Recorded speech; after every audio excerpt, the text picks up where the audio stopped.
एक नाम सब जगह हमें सुनने को मिला, अदानी।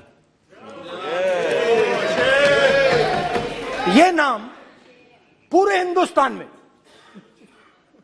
केरल में, तमिलनाडु में, महाराष्ट्र, कर्नाटका, हिमाचल, कश्मीर, सब जगह अदानी अदानी अदानी अदानी अदानी।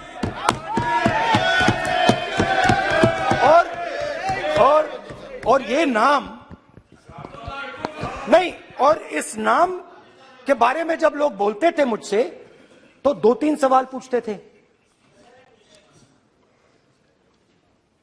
ये पूछते थे कि ये जो अदानी जी हैं, ये किसी भी बिजनेस में घुस जाता है, ये सफलता प्राप्त कर जाता है, ये कभी फेल नहीं होता। और युवाओं ने मुझसे यह सवाल पूछा कि भाई ये हो क्या रहा है, हम भी सीखना चाहते हैं। मोदी जी ने कहा स्टार्टअप करो, हम भी अदानी जी जैसे बनना चाहते हैं। तो भैया किसी भी बिजनेस में घुस जाओ और एकदम सक्सेस हो जाए। यह पहला सवाल था। दूसरा सवाल था कि ये अदानी जी हैं, ये किसी भी बिजनेस में घुस जाते हैं। पहले ये 1-2 बिजनेस करते थे, अब ये 8-10 सेक्टर्स में काम करते हैं। Airports, data centres, cement, solar energy, wind energy, aerospace and defence, consumer finance, renewables, media. तो उन्होंने मुझसे पूछा कि राहुल जी, हाँ वेट करो, वेट हाँ, धन्यवाद। पोर्ट्स की बात भी थी।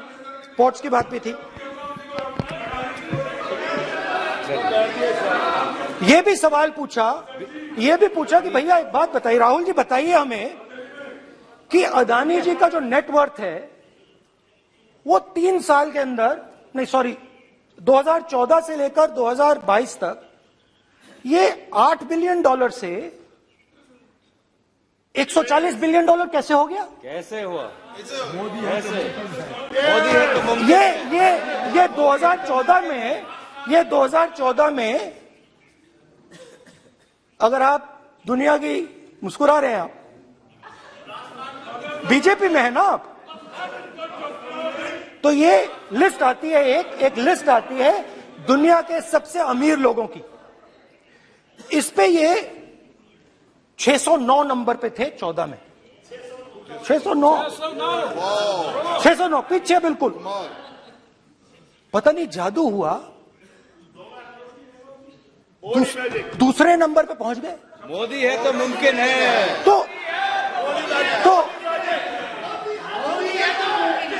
तो मुझसे पूछा यार, बहुत सारे लोगों ने पूछा कि भैया राहुल जी बताइए, हिमाचल में सेब की बात होती है, अदानी जी। कश्मीर में सेब की बात होती है, अदानी जी। पोर्ट्स की बात होती है, अदानी जी। एयरपोर्ट की बात होती है, अदानी जी। इंफ्रास्ट्रक्चर, अच्छा हम सड़क पे चल रहे हैं, मैं पूछूं किसने बनाई, अदानी जी। तो लोगों ने यह भी पूछा कि राहुल जी ये जो अदानी जी जो हैं, इनकी सफलता कैसे हुई, ये इतने बिजनेसेस में कैसे घुस गए, इतनी सफलता कैसे प्राप्त हुई, और सबसे जरूरी सवाल, इनका हिंदुस्तान के प्रधानमंत्री के साथ क्या रिश्ता है और कैसा रिश्ता है, देश जानना चाहता है। तो देश जानना चाहता है। ये देखिए रिश्ता, ये देख लीजिए। प्लीज पोस्टर, माननीय सदस्य, पब्लिक में सर, माननीय सदस्य पोस्टर नहीं, प्लीज पोस्टर नहीं, पोस्टर नहीं है सर। देखिए आप बैठिए, 1 मिनट बैठिए। आप पोस्टरबाजी करेंगे तो इधर कहेंगे राजस्थान के मुख्यमंत्री का पोस्टर चिपकाएंगे। पोस्टरबाजी के लिए सदन नहीं है। आप बात करें, पोस्टरबाजी नहीं। स्पीकर सर, आप वरिष्ठ सदस्य हैं, स्पीकर सर, तो पोस्टरबाजी उचित नहीं है। स्पीकर सर, पोस्टरबाजी उचित नहीं है, प्लीज। राजस्थान के मुख्यमंत्री, ये सच्चाई है।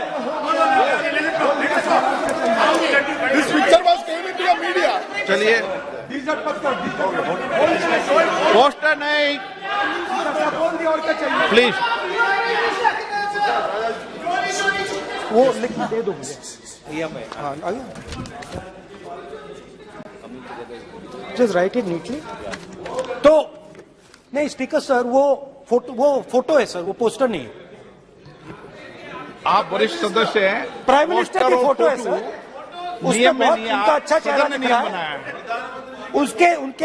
उनके वहां पे उनके पीछे अदानी का लोगो है, अदानी जी के हवाई जहाज में घुस रहे हैं।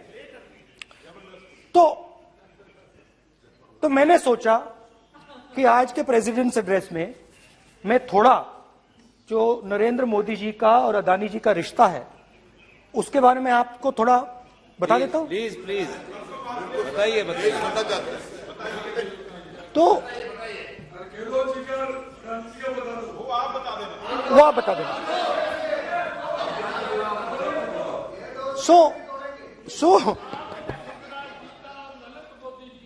So the relationship begins many years ago when Narendra Modi ji was the Chief Minister of Gujarat.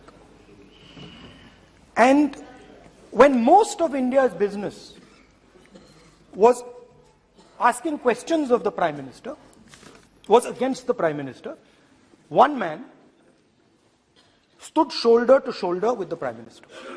He didn't back down. That's commendable. It's not a joke. He was loyal to the Prime Minister. And what did he do? He helped Mr. Modi construct the idea of resurgent Gujarat. Right? The idea that you bring these businessmen together, and you call it resurgent Gujarat, vibrant Gujarat, they're both. And he was the backbone in setting up that group of people. Okay? And the result of that was tremendous growth of his businesses in Gujarat. Expansion of his businesses.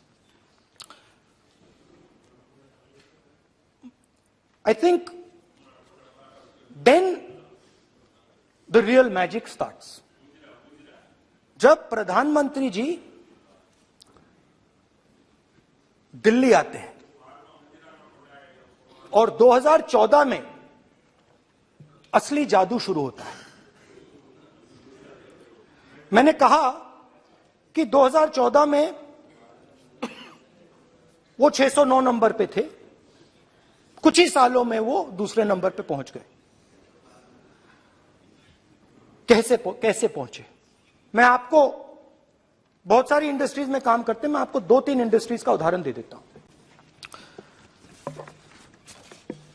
Airport industry की बात, airports की बात करते हैं।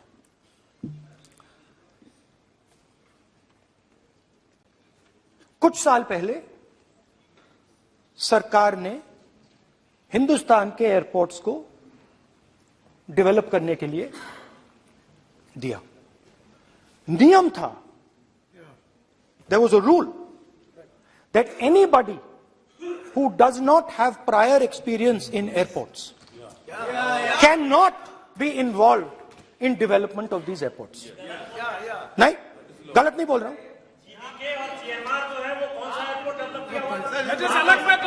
आप बैठ जाइए।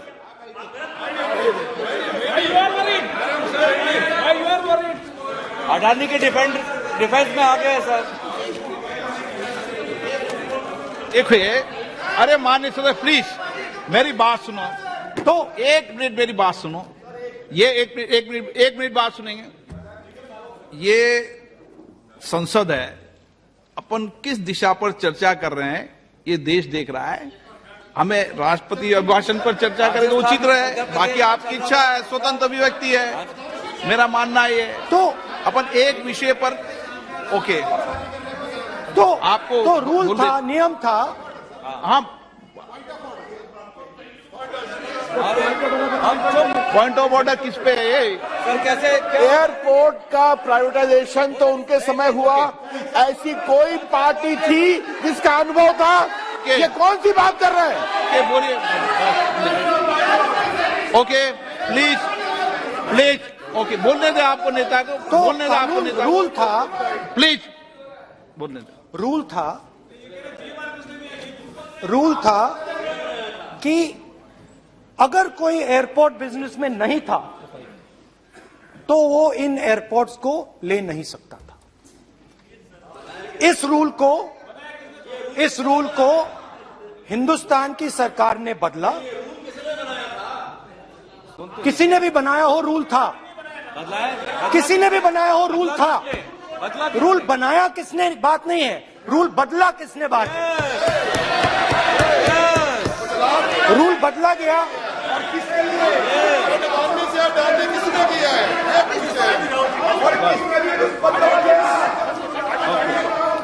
Rule बदला गया।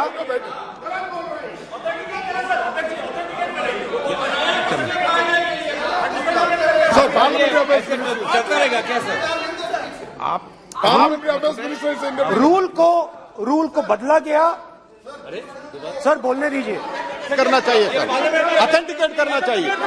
चलिए चलिए आप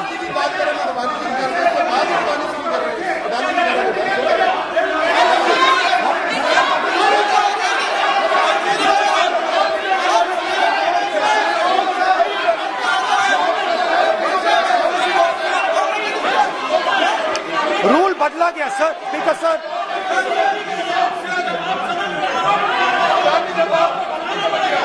बैठे बैठे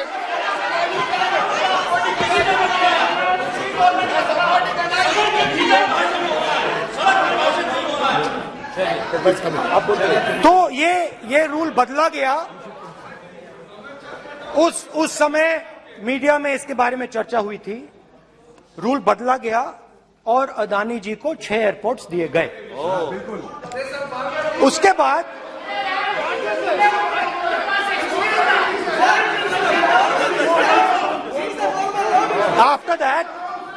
after that India's most strategic profitable airport, Mumbai airport, was taken away by GVK, hijacked by using the agencies. The agencies को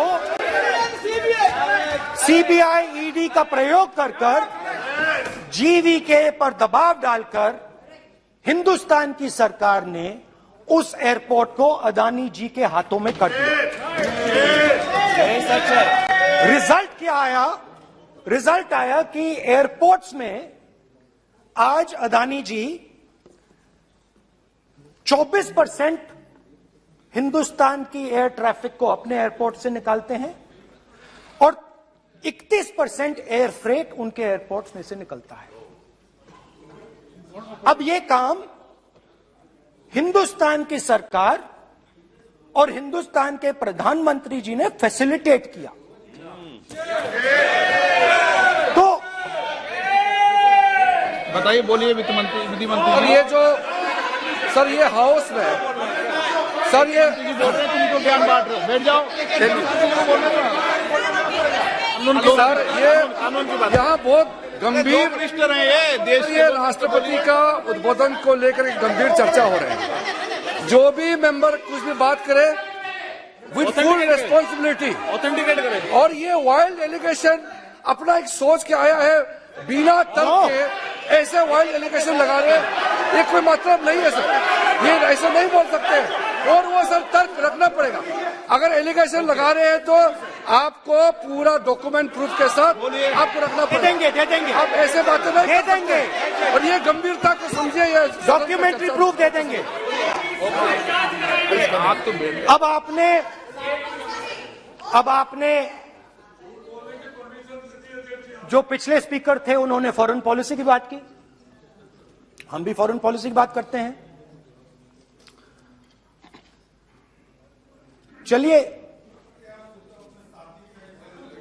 डिफेंस से शुरू करते हैं।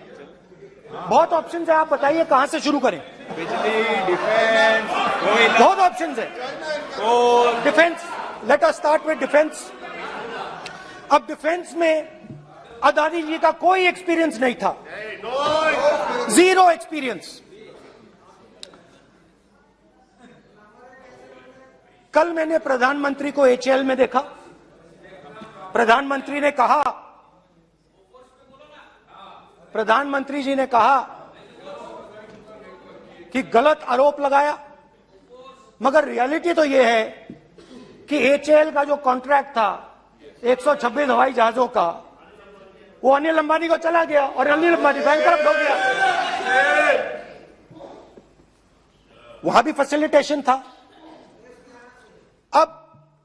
अब देखिए, और ये जो फ्यूचर एंटरप्रेन्योर्स हैं, जो बिजनेस स्कूल हैं, हार्वर्ड यूनिवर्सिटी जैसे स्कूल हैं, इनको इसका केस स्टडी, इसकी केस स्टडी बनानी चाहिए, शायद बने।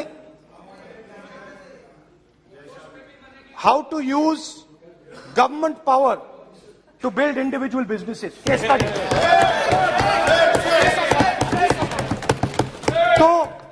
तो अब देखिए, अदानी जी की डिफेंस में इंटरेस्ट देखिए।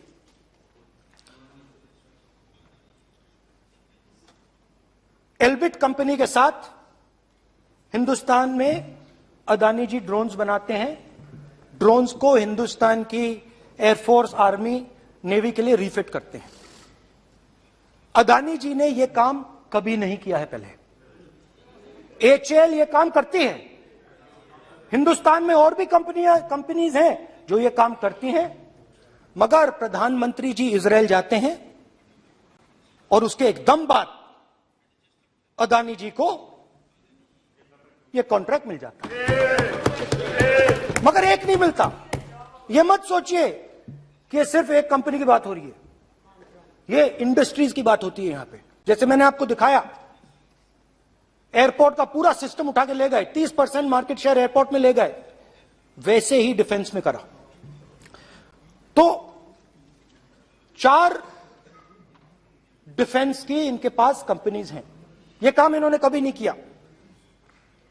स्मॉल आर्म्स, जिसमें टवॉर है, जो हमारी स्पेशल फोर्सेस यूज करती है, आर्मी यूज करती है, जिसमें गलील स्नाइपर राइफल है, ये सब अदानी जी बनाते हैं। सीधा स्ट्रेट इजरायल में प्राइम मिनिस्टर जाते हैं, प्राइम मिनिस्टर के साथ वहां पे मतलब बीच में पैदल चलते हैं और फिर जादू से पीछे से इंडिया का फर्स्ट कॉम्प्रिहेंसिव एमआरओ मिल जाता है मेंटेनेंस के लिए, जहाजों के मेंटेनेंस के लिए। स्मॉल आर्म्स का बिजनेस मिल जाता है, इजरायली जो ड्रोन्स हैं उसका बिजनेस मिल जाता है। मतलब जो हिंदुस्तान और इजरायल का डिफेंस का रिश्ता है वो पूरा का पूरा अदानी जी के हाथ में चला जाता है, खत्म कहानी। हाँ, उसमें पेगासस भी है, तो पता नहीं वहां से क्या मतलब पेगासस कैसे आया, क्या हुआ, किसने दिया।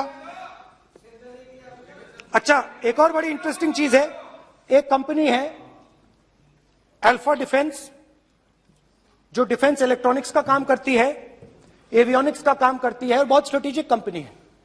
वो भी अदानी जी के हवाले कर दी गई, अदानी जी ने एक्वायर कर लिया।